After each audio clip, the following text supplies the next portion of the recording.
inuugnay sa 100 million infra project sa Isabela. Alright? Inuugnay ang pangalan ni Liza Tanas sa infra Naku po. project sa lalawigan ng Isabela matapos umanong mag-request ng 100 million ang Satanas. Okay? Asan na yung pangalan niya?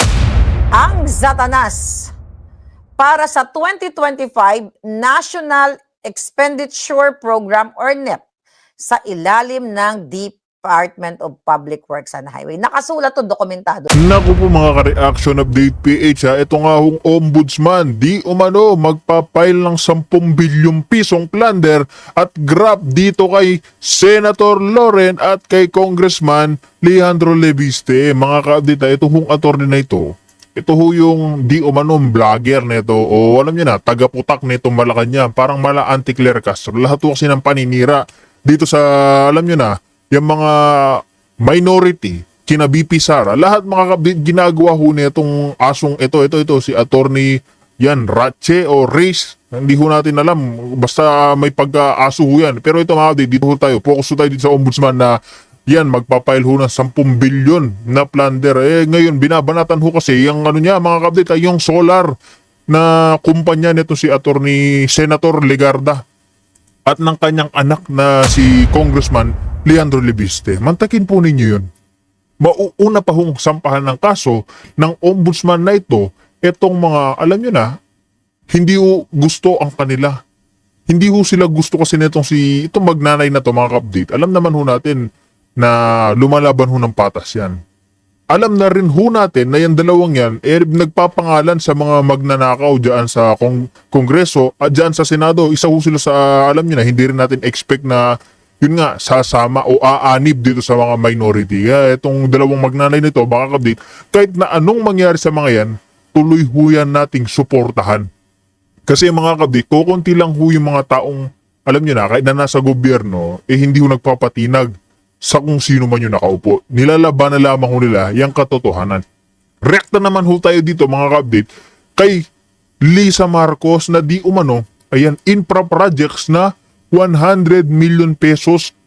Pumaldo daw ho ang First Lady patungkol dito. Hindi na ho natin papahabain itong ating intro. Kung bago lang ho kayo sa ating channel, isang like, isang share, isang subscribe lamang ho, malaking tulong na ho yan. Rekta na ho tayo, pasadaan na ho natin. Ito nga naging, alam nyo na, kabalbalan na naman netong Malacanang.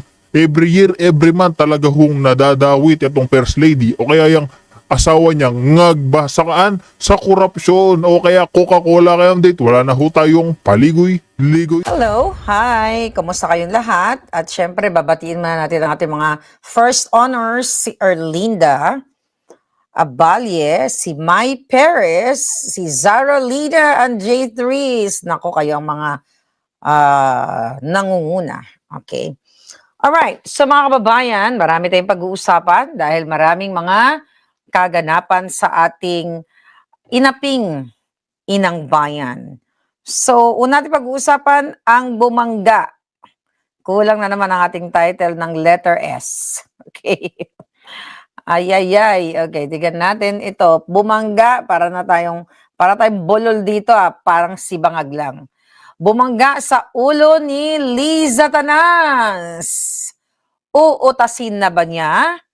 Kaabang-abang ang mga susunod na mga eksena sa banga. Alright. So, I hope nagustuhan niyo yung ating buhok today. Lolang-lola na ang ating dating ngayong araw na ito. Okido. Alrighty. Share ko lang. Share ang ating may mga bagong balita. Teka muna, ang mga balitang katakataka. Kumusta kayo lahat? Kumusta ang inyong araw? Kumusta ang ating pakikipaglaban sa ating inang bayan? Tuloy-tuloy lang tayo. Alright. So, mga kababayan, eto nga, kung naalala ninyo, itong bagong health secretary, okay, tingnan natin ang bagong health secretary. Okidok.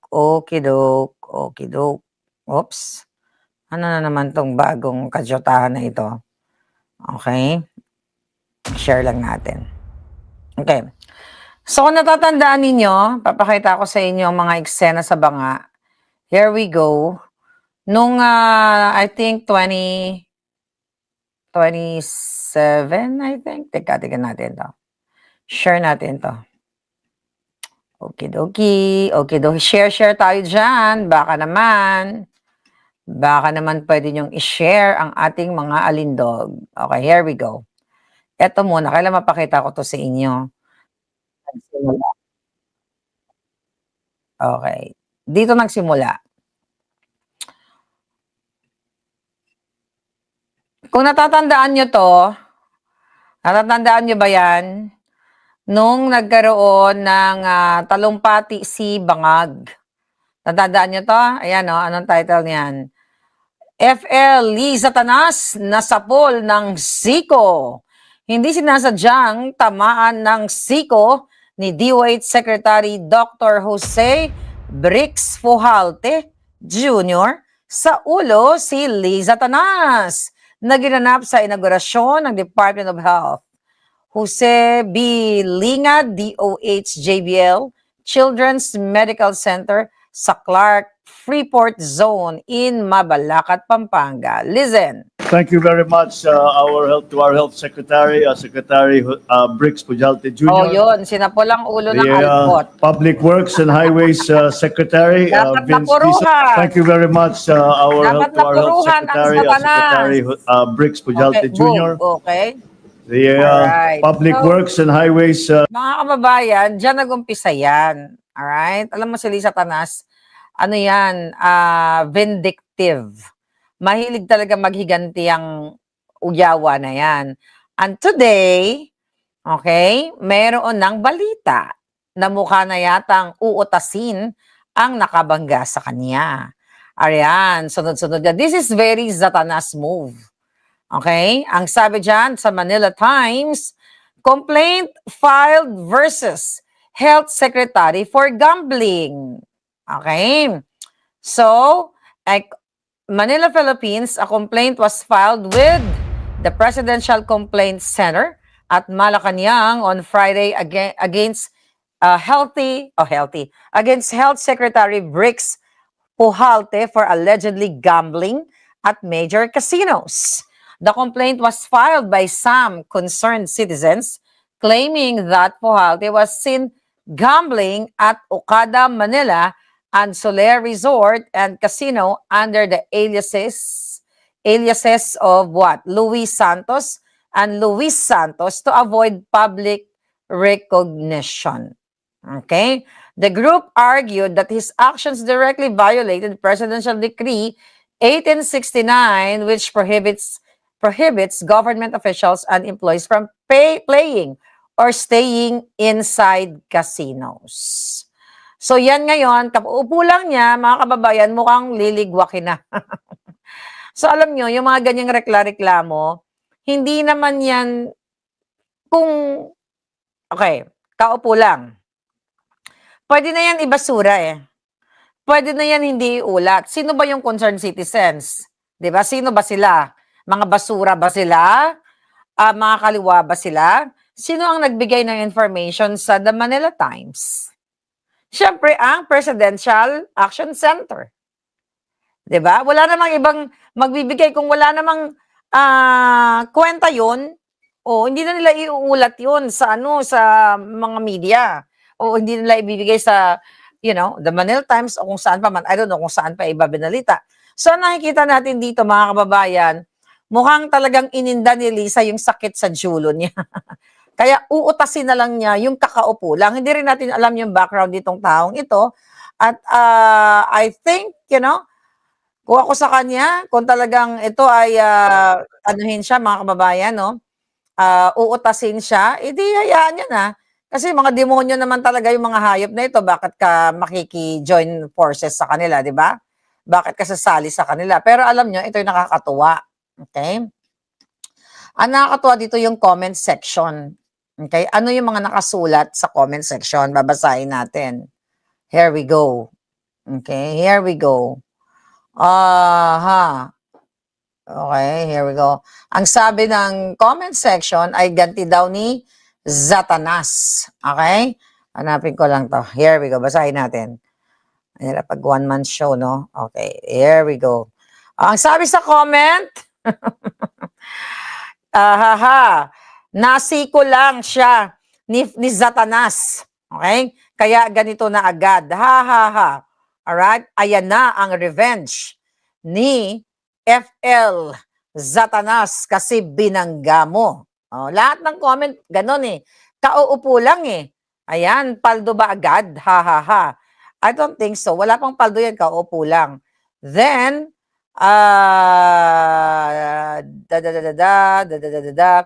ayan, ato, sabi pa ng isa, ayan, dinali mo kasi si Satanas. Ayan, tatanggalin ka na. Chucho. So, ayan yung mga comment, di ba? So, here we go. Mga kababayan, sabi ko nga itong si Lee Satanas, vindictive yan. Alright? Yeah, pag-usapan ko mamaya si Leandro, vindictive yan. Lahat ng let's say, kritiko o babangga sa kanila, babangga literally, gagawa ng paraan yan ni Lee Satanas na gorgurin, literal, uutasin sa trabaho, uutasin sa pwesto. Alright? Ganito ka-demonyo ang bangag administration. Kaya dapat lahat ng inuutas, lahat talaga ng mga ginigipit, dapat magsanib puwersa at patanggal itong mga hayop na to. Kasi ito, bagong-bago, nagsalta na naman ang ombudsman. 'Di ba? Ang mga demonyo sa ombudsman, alam niyo naman, yun na si Remulla at yung NBI director, mga demonyo lahat yung mga jotang genimis na yan. Nakakasuhan nila si Leandro Leviste patungkol sa kanyang solar business at isasama si Senator Loren Legarda. Sabi ko sa inyo, uubusin nila lahat yan. Okay? Ano ang sabi ni Loren Legarda? Ay, Loren Legarda. Ni Bonjing Remulla. Alright? Kakasuhan nila, sisilipin nila, mga kaibigan, ang business, kesyo may ganito, kesyo may anomalya. So gagawa talaga sila ng paraan para maubos ang mga senators. Para nga naman, ang ending nito is para magkaroon sila ng bilang, for sure, wala talaga silang bilang, Wala talaga silang kabilang-bilang. Pero syempre, gagawa sila ng paraan, nakakasuhan nila ang mga senador, ang mga minority, kasi nga, ang target talaga nila ay si Sara. Pero bago tayo pumunta doon, mga kababayan, eto yung ngayon. Eto yung ginagawa nila, sisilipin. Okay? Sisilipin daw, sabi ni Remulla. O, tignan natin, para makagamit ka ng, pakinggan natin ito sinabi niya. Okay. Ano sabi niya? Remulla, ito. Grabe, lahat uubusin na, Uubusin na nila, mga kababayan. Here we go. Here we go.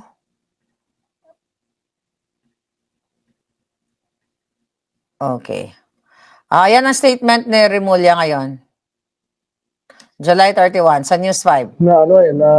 What if sabihin po ni Congressman Leviste na pinupolitika siya, kaya ngayon po ay siya isa sa ilalim sa Masusi namin pinag-aralan to kasi this is a very novel case. Hindi ito... Masusi What if pinag-aaralan sabihin po o ni masusi Congressman Leviste gigipit? na pinupolitika siya, kaya ngayon po ay siya isa sa ilalim sa Masusi namin pinag-aralan to kasi this is a very novel case. Hindi ito basta-bastang maiisip na dapat gawin. Pero pag pinag-aralan mo yung nangyari sa ating energy sector sa Pilipinas, talaga nag-suffer tayo sa ginawa nila. Kasi nga, nung buong mundo ay nagsosolar na, ang China at ang lahat ng buong mundo ay nagsosolar na, dito, kinuha nila yung exclusivity na solar. At saka may mga project talagang hindi matuloy-tuloy at hindi ma-on-stream, hindi magamit dahil pinipigilan sila ng Department of Energy dahil merong exclusive contract. Actually, di-deny na yan ng mga Leviste. Pero sige, pakinggan lang natin. Pakinggan lang natin kung paano manggipit ang bangag administrasyon. Nangyari yan sa lalawigan ng Cavite. Hindi pa namatay ito. Nagkaroon kami ng isang 80-hectare solar field 40 ba? 40 to 80 hectares sa loob ng EPSA na hindi nabigay ng feed-in tariff ng FIT dahil may exclusive na ang mga itong exclusive franchise na dapat dumaan ka sa kanila para makagamit ka ng solar. Sipin nyo yun, para makagamit ka ng araw, magpapaalam ka sa kanila. Ayan. So, tingnan natin. So, aside from that, mga kababayan, meron pang inuugnay na kaso laban kay Kong Leandro Leviste. 'Di ba? Bakit ba siya ginigipit? 'Di ba? Isa rin siya sa nag-expose ng Cabral Files. Bottom line, konektado ito sa flood control projects. Sa flood control money na ninakaw ng mga maletagang ng mga sindikato. Maliban kay Kiko Barzaga, di ba? Una nang tinagal si Barzaga. And here's Leandro. Dahil lakas ang loob, matapang na nagsasalta mismo sa Kongreso, mga kababayan, ng mga anomalya ng mga sindikato. So, balikan natin yung timeline. Okay? Na kung saan, etong si Representative Leandro Leviste, ay nakikipagbakbakan din kay Ralph Recto. Alright? So, masyadong malawak. Talagang gigibain yan. Sigurado ko gigibain yan ng Bangag Administration. Tulong-tulong sila. Alright? Ang isa pang inuugnay dito, maliban sa solar business nila, ako, kung talagang meron silang nilabag, di fine. Kung talagang mayroon magpagkakamali. Pero kitang-kita naman natin na mahilig magtanim ang gobyerno ni Bangag. Alright? So, ito yung timeline sa issue, no? Naman kay Recto. So, recently, merong parang blind item na may aligasyon na patungkol ito sa human trafficking at honey trap o frame up. Okay? Na sinasabi daw allegedly, ni Leandro na nauugnay dito kay Ralph Recto, kay Vatman. Okay? Ngayon, bago itong trafficking issue na ito, bago lang to, I think, kailan ba nangyari ito? A few days ago? Okay? Bago nangyari, itong trafficking issue na inuugnay kay Recto noong May 5, sa privilege speech ni Leviste, okay, sinabi niya na si Vatman, na si Ralph Recto, okay, ang executive secretary ni Bangag, na mukhang nagbabangag din, mukhang pare-pare siya nagbabangag, sinasabi niya na tumanggap daw ng around 1 billion sa isang contractor. Okay? At sinasabi, allegedly, ni Leviste na ang pondo ay para sa kampanya ni Recto at Vilma Santos. Right? Then, tinanggal nila yung ibang mga ang tawag dito, yung mga, ano tawag sabi dito sa balita, tinanggal nila yung mga record. Okay? Tinanggal ng ilang kongresista sa record ang bahagi ng kanyang pahayag dahil umano sa kawalan ng ebidensya. So, during that speech ni Leandro, dinilit nila. Siyempre, maletagang yun eh. Diba? Di mga kaalyado nila yun. Dahil wala pa daw ebidensya. In-expose nga eh. Diba? Allegedly ay nauugnay si Vilma Santos, putang ina talaga. Ito si Recto sa 1 billion. Okay? So, nag-alok umano ng 1 billion upang hindi tumakbo si Vilma Santos bilang governor o gobernador ng Batangas noong 2025. At naganda umano, allegedly, ng 400 million upang bayaran ang mga kalaban ni Leviste na umatras sa eleksyon. So, noong May 6, 26, ayan, itinanggi naman ni Leviste, okay, nabubul tayo doon, ang mga accusation. At hinamon niya si Vatman na humarap siya sa Kongreso para magkaalaman kung sino yung nagsasabi ng totoo.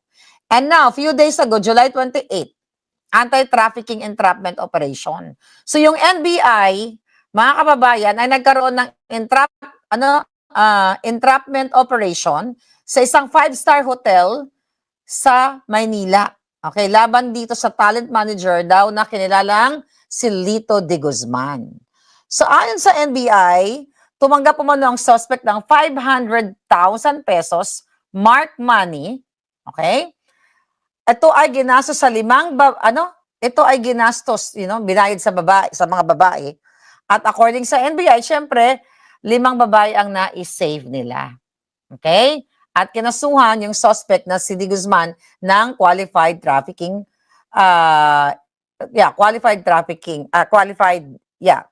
trafficking case. Okay?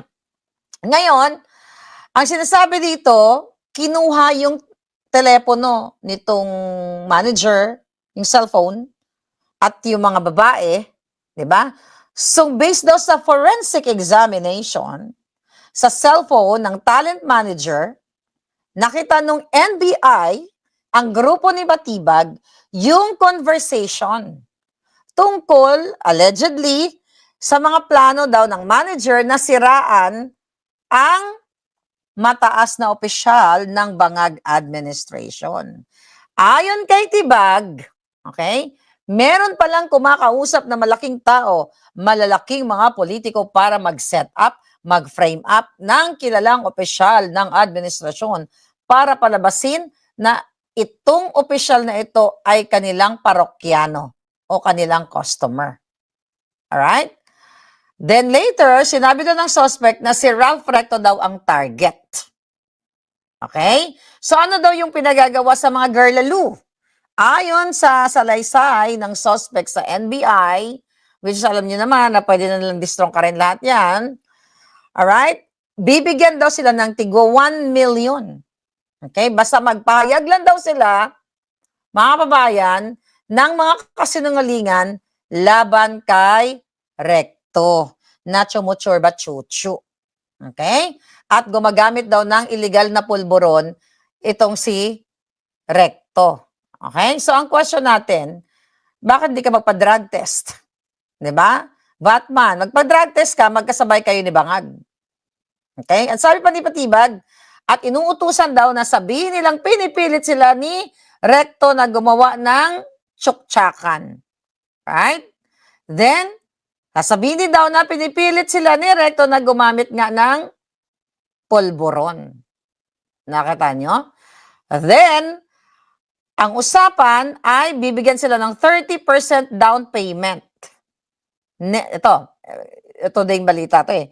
Then, sa susunod na linggo, ibibigay yung full payment. But unfortunately, naaresto yung talent manager. At sino yung tinuturo? Si Leandro Leviste daw ang nag-utos dito sa talent manager at sa mga babae. Ang galing ng script, ano? Diba? Ang galing-galing ng script ng mga Bangag. Gagamitin na naman. Maliban sa plunder, graft, kung ano-ano ikakaso kay Leandro, ito what? Human trafficking? Ano pa ba ang pwede nilang ikaso? Mga kababayan. Then, ayon pa daw sa salaysay ng suspect, nakipag-ugnayan naman sa kanya ang kongresista, dating kongresista ang si Jing Paras, tungkol sa plano at si Leandro Leviste naman ang financer sa operation. According sa NBI, kailan ba nagsabi na totoo tong mga ulaga sa NBI? But sabi daw ng NBI, okay, ang aligasyon patungkol dito kay Recto, ito ay, yun nga, inutusan lang. Okay, inutusan at ginastosan allegedly ni Leviste. Grabe, di ba? Then, July 30, 31, okay, balita. Inilabas sa media ang umano'y frame-up plot. Isang babaeng na iligtas sa operasyon ang nagbigay rin ng panayam tungkol sa planong sirain si Recto. Iniulat din na naghahanda ang NBI ng mga supina para sa mga taong nabanggit sa mga mensahe at salaysay. Yun, si Jing Paras at saka si Leviste. Right? Sa mga palangga, ganitong ang mga Bangag magbaliktad ng mga pangyayari. Uubusin nila. Okay? Dahil si Leandro, ang batang yan, bata pa kasi yan no? na matalinong bata ay katuwang natin sa pag-expose ng mga anomalya sa flood control. Ang mga ninakaw, allegedly, ang kinasasangkutan na multi-billion o 1 billion ng mga rekto at ng iba-iba pang mga maleta kongresistas. Napakatapang ni Leandro. Naglabas ng mga listahan. Nakita nyo, ang dami-daming listahan na hindi na nga natin mamemorya ang mga pangalan dahil lahat sila magnanakaw. Kung matatandaan ninyo, I believe nasa listahan din ni Leandro yung hiningi, naka-care of kay Liza Tanas na 100 million na allocation na hiningi niya kay Boji D. That was last year, December. 100 million care of Liza Tanas. Where is that article kanina? Na sinave natin. O, ayan. Nakita ninyo? Lahat na nagsasalita, nauna na si Marcoleta, kinulong na. Si Mike Defensor, kinulong na. Okay, lahat na nagsasalita talagang uubusin nila. Kung matatandaan ninyo, December 26, okay, nag-headline. Liza Tanas Marcos inuugnay sa 100 million infra project sa Isabela. Alright? Inuugnay ang pangalan ni Liza Tanas sa infra project sa lalawigan ng Isabela matapos umanong mag-request ng 100 million ang Satanas. Okay? Asan na yung pangalan niya? Ang Satanas para sa 2025 National Expenditure Program or NEP sa ilalim ng Department of Public Works and Highway. Nakasulat to, dokumentado ito. 100 million. Ito ay kabilang sa DPWH leaks. Ito na yung Cabral Files na pinupush na araw-araw halos o sinishare ni Leandro Leviste. Okay? Ito ay kabilang sa DPWH leaks kung saan nakalahad ang mga umano'y request na ipinasok sa paggawa ng NEP. Ayon sa ulat, ang 100 million pesos ay naka-care of sa pangalan ni Liza Tanas, First Lady Liza Tanas Marcos, at kasama rito ang request letter mula sa dating Isabela 6th District Representative Faustino D. Yan ang nakasulat dyan. Ilan sa mga proyekto na kabilang sa pondo ay ang alternate route sa northeastern portion ng Kawayan City, Isabela. Batay sa budget trail, ang budget request ay umabot hanggang 2025 General Appropriations Act or GAA. Subalit nabigo ito sa bidding ng isinagawa noong September 20. Okay, mahaba pa yung balita. But ganun pa man, now you connect the dots. Kaya ngayon si Leandro kakasuhan, plunder, ano ba bang ano niyan, human trafficking, kung ano-ano pa. Kasi nga, isa siya. Mga kababayan, isa siya sa nagpupush at nag-i-expose dito sa lahat ng pagnanakaw ng Bangag Junior. Di ba? Uubusin talaga kayong lahat. At ano pa dito, idinadamay pa dito sa solar business naman nila, idinadamay pa si Senator Loren Legarda, mga kababayan, kasi nga during that time, doon sa kanilang solar business daw, ating 21 years old pa lang daw si Leandro, at hindi daw hindi daw mag-materialize o maisakatuparan ang proyekto o yung mga projects o yung mga negosyong yon kung walang basbas ni Loren Legarda. See that? Uubusin nila. Loren Legarda. Then, Senator Cayetano, right? Kinakasuhan din siya ngayon dyan. Ginagawan din siya ng tanim kaso dyan sa Taguig about flood control, chuchu-chuchu. Loren, Cayetano, sino pa? Robin Padilla.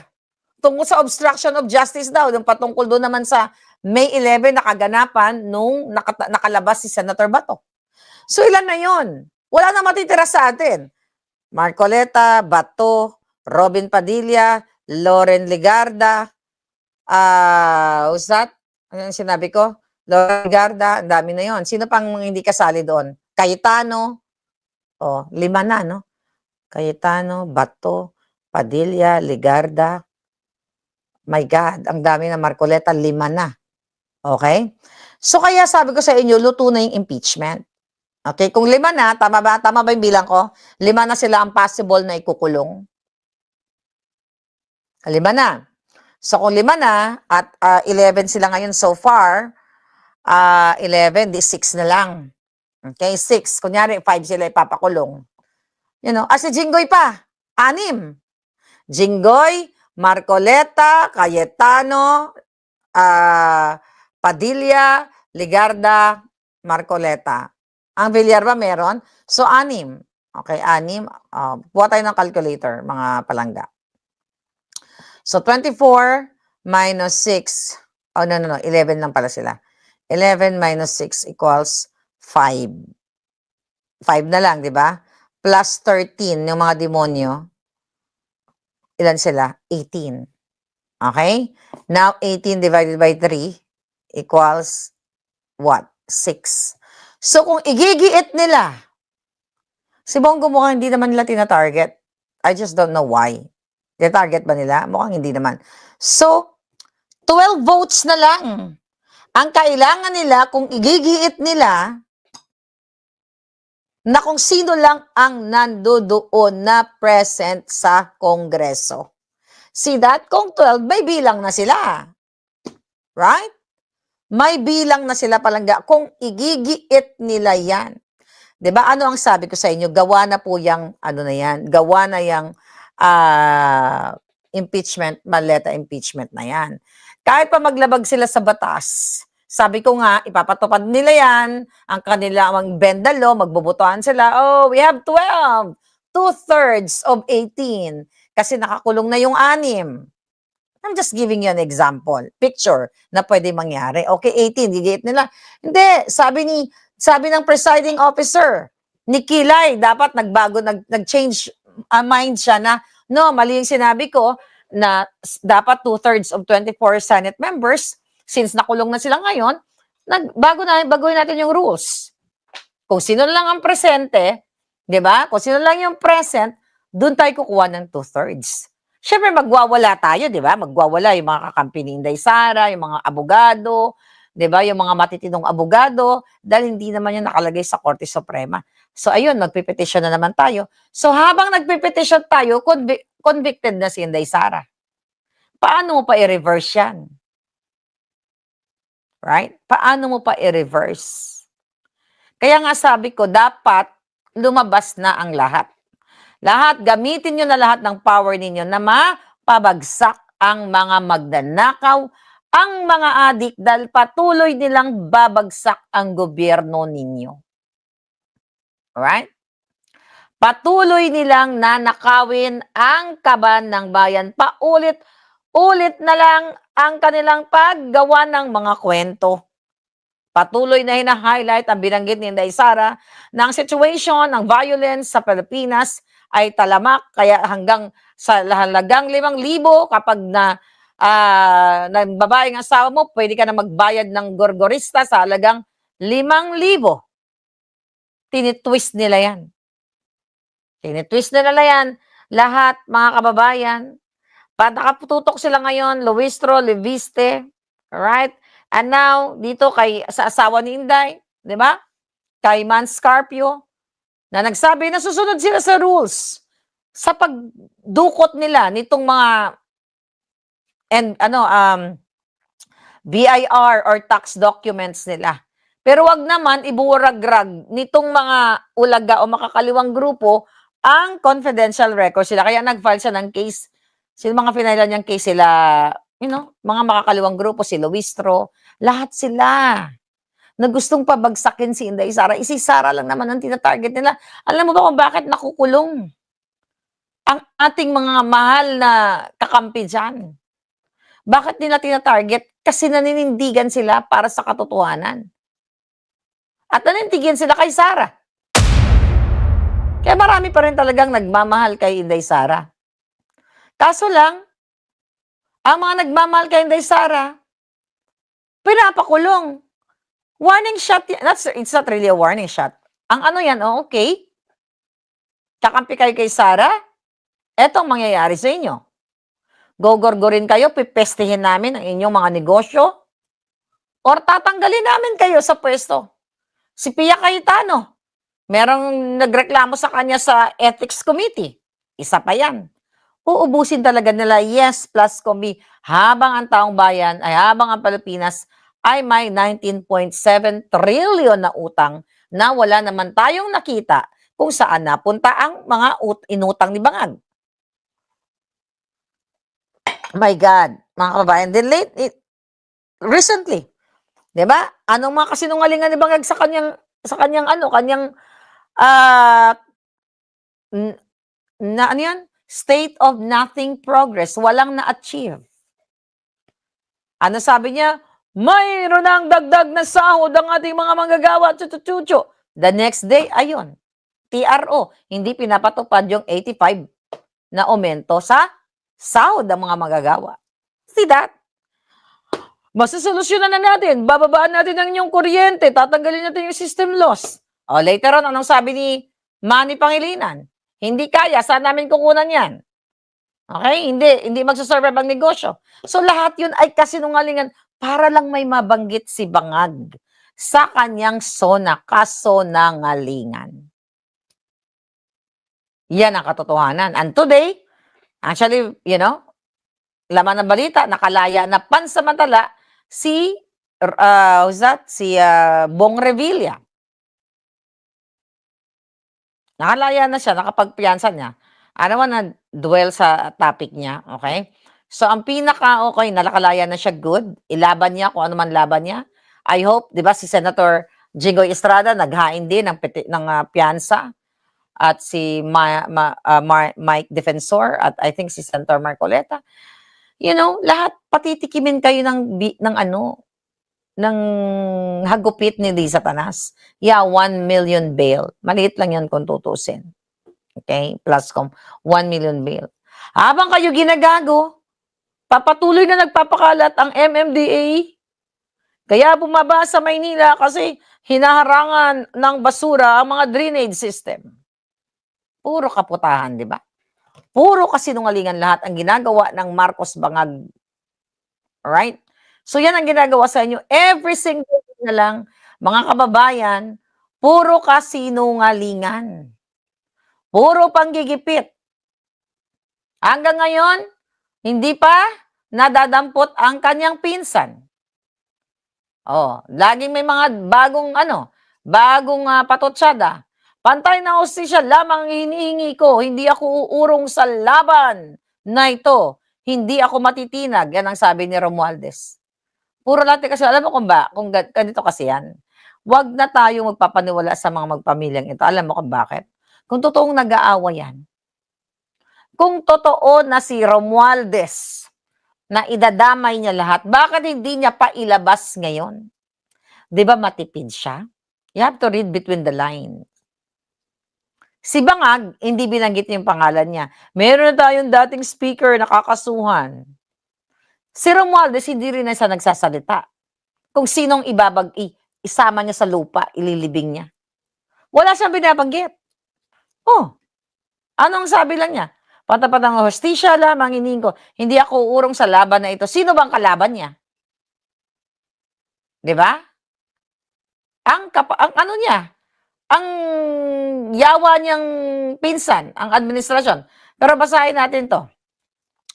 Kinwestiyon ni dating House Speaker Tambaloslos ang paggamit ng Office of the Ombudsman sa testimonya ng 18 ex-Marine bodyguards para sa isinagawang investigasyon na kinaharap niyang flood control complaints.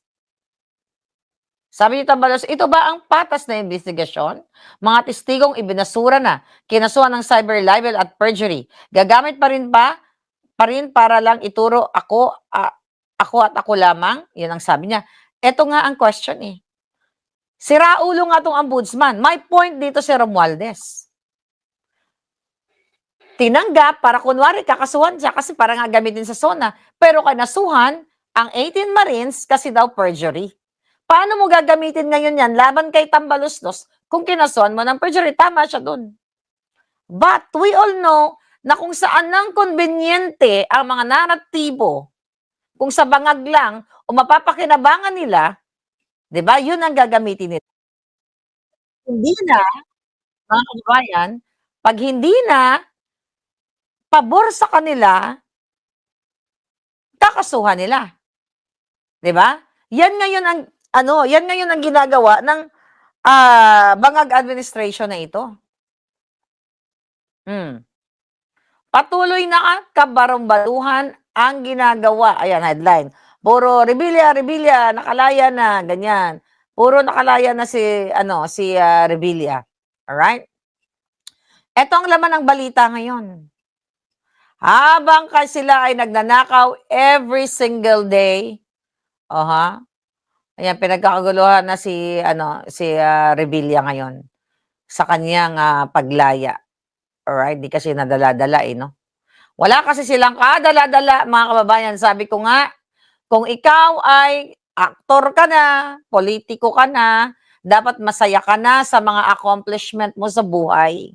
Gumawa ka na ng tama, maglingkod ka sa bayan, kasi kung meron ka ng sobra-sobrang pera to enjoy your life with your family, ano pa ang kailangan mo sa mundo? Ang problema, sa iba ay hindi makontento, ganid katulad nitong bangag administration na uubusin nila ang kaban ng bayan. I'm telling you. I told you so pala. I told you so. Since 2022. Kumilos na kayo! Mga kakampi ni Pangulong Duterte, uubusin kayo! Kakasuhan kayo, tanim kaso, 'di ba? Sinabi ko 'yan. Yung bunganga ko dito parang bratatatatat every single day. Single. Single 'yan, Dudong. Every single day nagsasalita si Marlica dito na magkilos na kayo. Hanggang ngayon, hindi pa rin kayo kumikilos. Lahat tatargetin. Robin Padilla nag-file ng counter affidavit sa obstruction complaint. Ano pa? Lacson, ano ang sabi niya? Natanggap na raw ng Office of the Ombudsman ang sinumiting ebidensya ni Lacson tungkol sa ghost project ni Alan Cayetano o sa Taguig. My God, every single day, ito ang nilalaman ng mga balita. Lahat tina-target ang ating mga kakampi sa Senado. Ghost electricity na binabato dito sa mga Leviste, 1st District ng Batangas. Saan pupulutin ng ating bayan? Kilos protesta sa pag-suspend ng NCR wage hike. Diba? After natin, yan. After ni Bangag manawagan, na kunyari, nagtaas-taas, pinalakpakan ng mga demonyo, okay, ng mga hiudiputang, mga alpot, pinalakpakan ng maleta kongresa. Ayun, hindi naman pala ipinatupad. Tama kayo. Dapat talaga mag-people power na. Wala nang ibang option. Lahat kasi nungalingan. Kahapon, pinag-usapan natin na nag-message si Inday Sara, VP Sara, sa kanyang Facebook page na misleading yung balita ng Abante. Today, humingi ng paumanin ang Abante kay Vice President Sara Duterte ng video na kanyang talumpati sa isang rally sa labas ng ICC. Sa detention facility sa The Hague. Okay, sa isang pahayag ng Abante, hindi ito, sabi niya, sa isang pahayag nilinaw ng Abante na hindi ito ang eksesibong pinagmulan naturang video at marami ring media outlet ang nagbahagi ng parehong clip. No, hindi mo pwedeng dahilan yan, Abante. Diba? Dapat tama yung konteksto mo. Sabi niya, hindi exclusive source ang Abante ng naturang video. Marami ring ibang media outlet sa nagbahagi ng parehong clip. Walang problema kung nagbahagi ka ng video na yon. Basta ang headline mo lang ay tama. Ang headline mo kasi, parang sinabi ni Inday Sara, na nang babae yung kanyang asawa at magbabayad siya ng 5,000 na taga-gurgur. Yun ang problema sa iyo. At least natuto ka, Abante tonight. Right? Walang problema yung clippings, hindi naman splice yung clip. Ang in-splice, I cannot use the word splice. Ang ginawa mo lang kasi misleading. Hindi mo pwede yan nasasabihin, kasi yung tatlong tagapagbalita, ay tatlong media, nag-post lang din naman sila. Nag-post sila. Pero yung kanila, maaring tama yung konteksto ng video. Di ba? Kasi ang ginigit ni Inday Sara doon, na laganap ang gun violence sa Pilipinas, na pwede kang mag-hire ng taga-gurgor ng 5,000 na lamang. Ganun niya isinasalarawan ang talamak na kawalan ng hustisya, kawalan ng peace and order sa ating bayang lupang tinubuan na minamahal pero binababoy ng bangag na administrasyon. Yan ang konteksto. Ano yun? Nagbigay siya ng example ng paghahalimbawa na, kunwari, ang problema kasi, yun na minsan kasi iba tayo mga Bisaya minsan magsalita eh. Di ba? Pero dapat common sense kung ikaw ay what? Kung ikaw ay media. Sabi niya doon, nag-example, nagkukwento siya na ganito, ganyan, talamak ang violence sa atin sa Pilipinas. Sabi niya, I have a husband, kunyari. My husband has a mistress. I can hire a gunman for 5,000 pesos to kill the mistress. Do you think, granting, kunyari lang, for the sake of the conversation, na merong kanya, kunyari may ganon na mistress. Do you think stupid si Inday Sara na sasabihin niya, yung asawa ko may ganito, may ganyan? Diba? Hindi siya stupid katulad ni Lisa Tanas. At ni Bangag na tumutuwad-tuwad at nag-o-orgy-orgy. Yan ang pagkakaiba, mga kababayan. So, gusto lang talaga nilang baliktarin ang mga pangyayari laban kay Inday Sara. Patuloy nila, okay? Nonsense daw ang sinasabi ni Inday Sara, pero lagi nilang pinag-uusapan si Inday Sara. Itong hayop na Impacta Claire Castro na ito, right? Dapat sa'yo, ikaw, Aimee, dapat anuhin mo na to eh. Ha? Ikaw, Aimee, sabi ko sa'yo, bibilib lang ako sa'yo. Kapag ginamit mo yung ano mo, yung deadly weapon mo. yung deadly weapon mo, you know? Para sa mga chismosa. Pero tingnan nyo, wala na tayong tamulmol. My God, nawala na tamulmol ni Palangga. Ano sa pag gumanon talaga ako. Pero wala na yung dati, oh. Yung parang may bola ka dito. Effective ang ating calorie deficit diet. Alright. So, ngayon mga Palangga, okay, yaan ang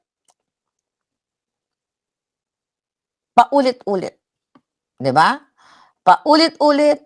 Manatanggal na ang system law sa inyo mga bill sa kuryente. Wala naman pala.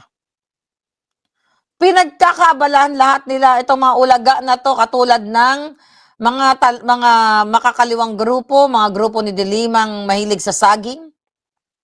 Pati pagbiyahe ni Inday Sara, dapat itigil na daw ang pagbiyahe ni Inday Sara. Bakit nyo patitigilin? Bakit si Marcos Jr.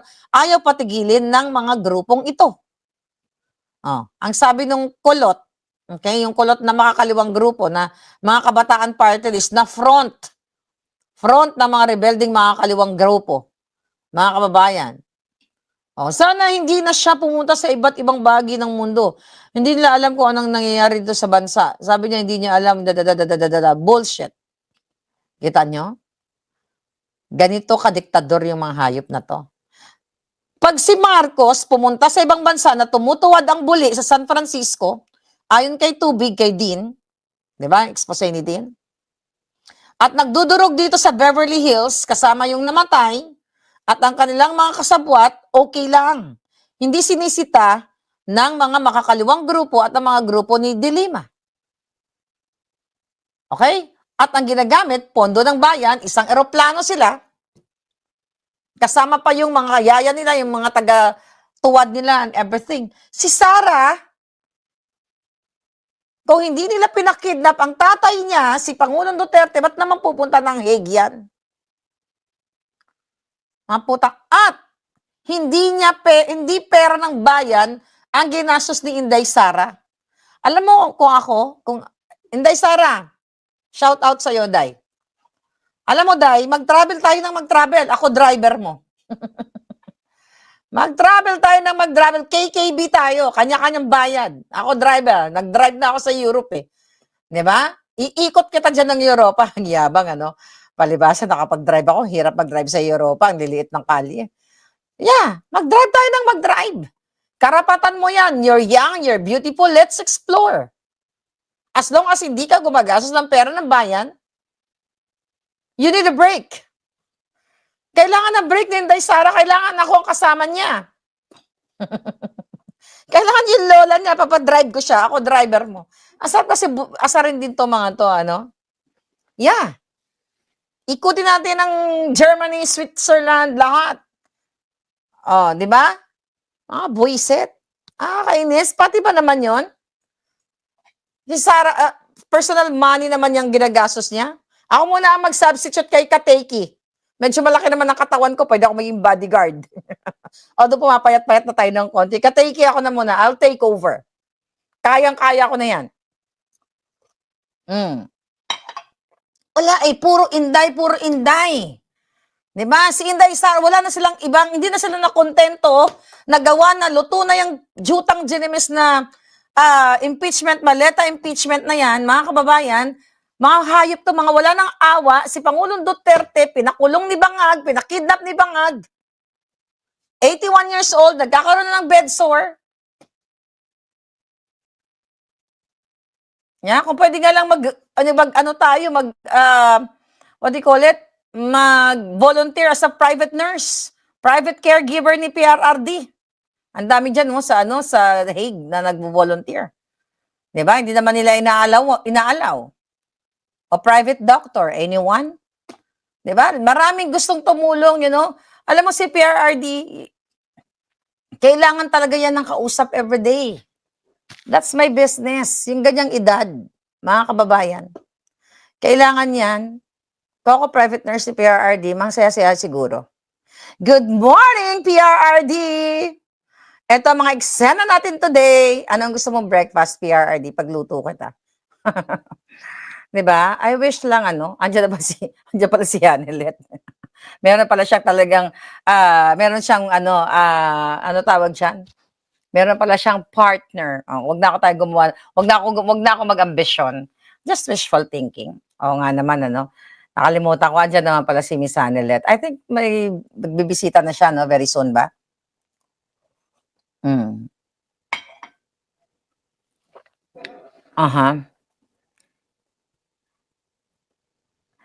Palangga, takatak mo ba sila sa tanas? Tanong mo sa puting ahas. Well, nabanggit ko na yan dati. Alam mo, anything is possible sa 2028. Kaya nga sila nagnanakaw. Yes, nurse din si Madam Hanelet, sabi niya. Kaya nga nagbuelo tayo, di ba?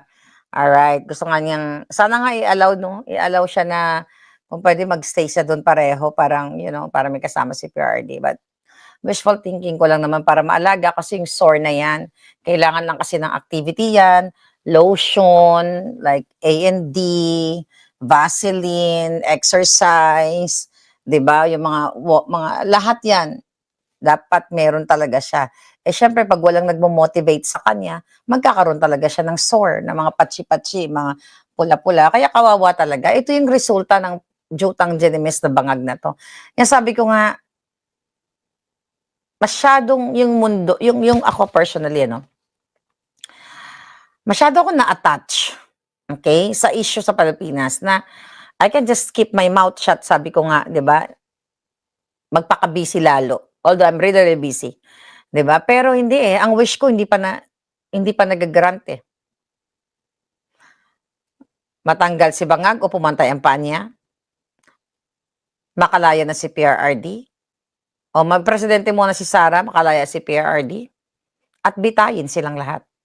With that, pwede na akong tumigil. Pwede na uli ako mag-bold star. Diba? Pwede tayo mag-bold star sa ating channel kung lahat mga yan mangyayari. Kasi sobra Hindi tayo pwedeng tumigil palangga. The reason why gusto nila akong gurgurin. Gusto tayong gurgurin na mga kritiko. Kasi araw-araw ba naman tayo bumubuga ng apoy. Right? Araw-araw tayong bumubuga ng apoy. Ayaw ni Satanas ng ganito. Kaya nga nag-hire sila ng mga troll farms, di ba, ng mga trolls. Kaya ganun na lang sila. Walang hiya. Yun.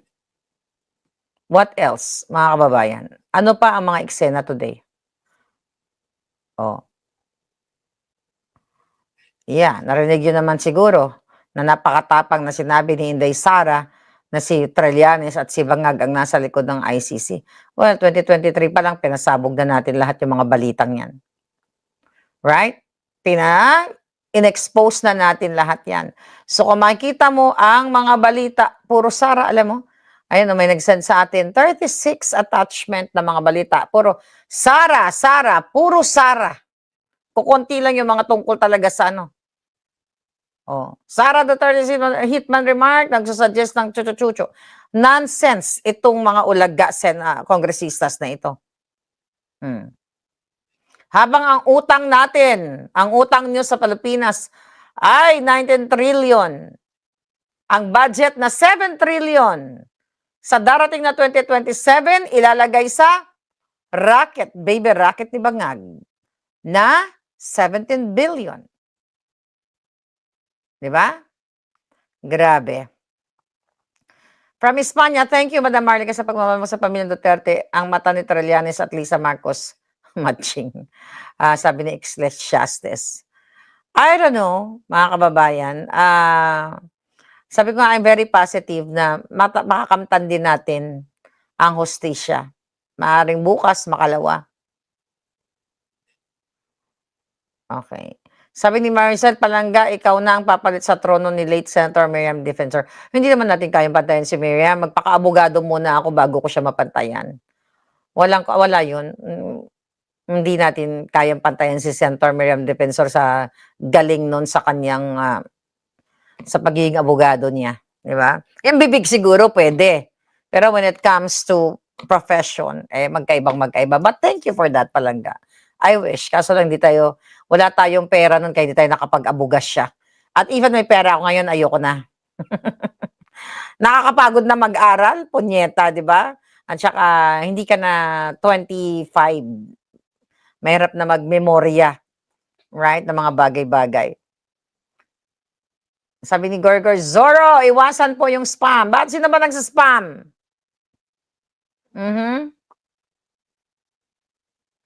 Sabi ni Jupeta, sana ba makalabas na si Tatay Digong?